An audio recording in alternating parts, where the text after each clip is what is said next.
All right, what you just heard there, folks, was an example of the Doppler effect. So if you notice there, as the car approached the camera where we were sitting is considered the detector. The pitch was higher when the vehicle was moving towards you, then it dropped to a lower pitch as the vehicle moved away. The change in frequency of sound caused by the movement of either source, detector, or both is called the Doppler effect. The Doppler effect is also illustrated in this diagram here. The source, which I call S here, or the book calls S, that's what's making the sound, is moving to the right with a speed of Vs. So source velocity, or source speed. The waves that the source emits spread out in circles centered on the source at the time it produces a wave. As the source moves towards the sound detector, which will be this guy or this girl, observer A, more waves are crowded up into the space. So we're making waves, but if we're moving in one particular direction, those waves get bunched up. More waves are crowded up, and the wavelength, you can see here, the distance between crests becomes smaller and smaller. Because the speed of sound is not changed, more crests reach the ear per second, which means that the frequency of the detected sound increases. So this person will hear a higher frequency sound because higher frequency waves are reaching. When the source is moving away from a detector, such as this person, observer B, the wavelength is lengthened, so spread out because the source is moving to the right. Fewer crests reach the ear per second, so this person would detect a lower pitch or lower frequency sound because of the low frequency due to the higher wavelength. Doppler shift also occurs if the detector is moving and the source is stationary. So if the guy's moving towards here or if she's moving away, same effect because you have a bunching up of waves or spreading out of waves. Okay, and there is a way to calculate that. Over here, highlight this. So the frequency that the detector perceives is equal to whatever the frequency of the source is emitting multiplied by a ratio here. Now V is the speed of sound, or the velocity of the sound wave in air. So whatever the particular temperature is that day, like what we figured out earlier, how fast is the speed of sound that day.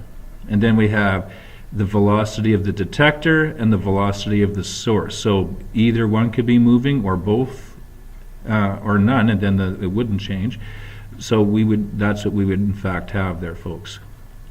So in the Doppler effect, V is the speed of the sound wave, Vs is the sound source speed, sub D is the velocity of the observer who is detecting the sound. The subscript D is used instead of the letter O to observe. Yes, so getting it confused with 0. Now, please highlight this. To use this equation, we have to set up our situation in a particular way. So define the coordinate system so that the positive direction is always from the source to the detector. So we're going to set it up always such that the source is moving to the right or to the left, but the detector is always on the right-hand side. So we would have to, if we were looking at her scenario, we'd have to flip it. So the detector is always going to be on the right, and the source is always going to be on the left, the source that's making the sound. And then the equation will work all the time. The sound waves will be approaching the detector from the source, so the velocity is always positive. Try drawing diagrams to confirm that term behaves as you predicted based on what you've learned about the Doppler effect. So again, we want to make sure that the system has positive direction is from source to detector. So the detector is on the right, source is on the left. Sound waves will be approaching the detector from the source, so it's a positive. At the bottom here, they manipulate the equations, but I think we'll just leave the equation like this because it works out fine if we do that. We don't necessarily have to combine like terms to make it look like that.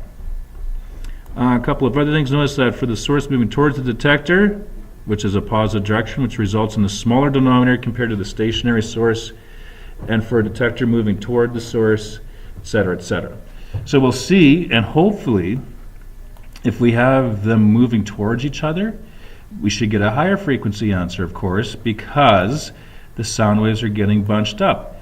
And if the source is moving away from the detector, we should get a lower frequency. So that's a little check you can do when you do these questions, just to make sure you're getting the right frequency.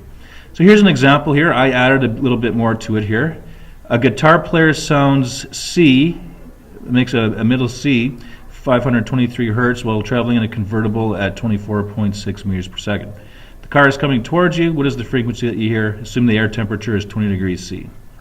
So sketch the situation. So again, I sketched it so that whoever is going to hear the sound, the detector is on the right, and the source, the thing that's making the sound, is on the left-hand side. Now, of course, this could be moving, this one's still. This could be still, this one could be moving. Okay, yes, make sure you have to set it up like this.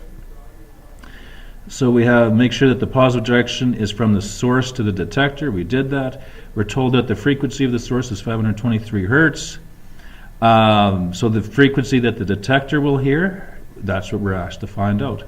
We're told that the source is moving at 24.6 meters per second. The velocity of the detector, he's not moving, he's standing still, so that's going to be 0. So we have this. Now you see in this part here, they determine it using that rearranged formula. If we just use the original formula, let's see how we do. So the frequency of the source, 523. Speed of sound in air that day, at 20 degrees C, if you look back a bit, we could either use that formula, or I think we have a chart. Yes, air, 20 degrees C, 343. So 343 is the speed of sound that day, so that's V and V, 343, 343. The detector is not moving. The source is not moving, is moving. Now, since it's moving to the right, that's positive velocity. Moving to the left would have been negative velocity. So we can take a look here. 343 minus 0 is this 343. 343 minus a positive 24.6. So yes, two negative and positive make a negative. So we get that. And look at that. The ratio will be larger than 1. So in fact, the frequency will increase. If this had been moving in the opposite way, it would have been a negative 24.6. Negative and a negative is a positive, so we would have been adding 24.6 to this and getting a number less than 1 here, which would have decreased the frequency.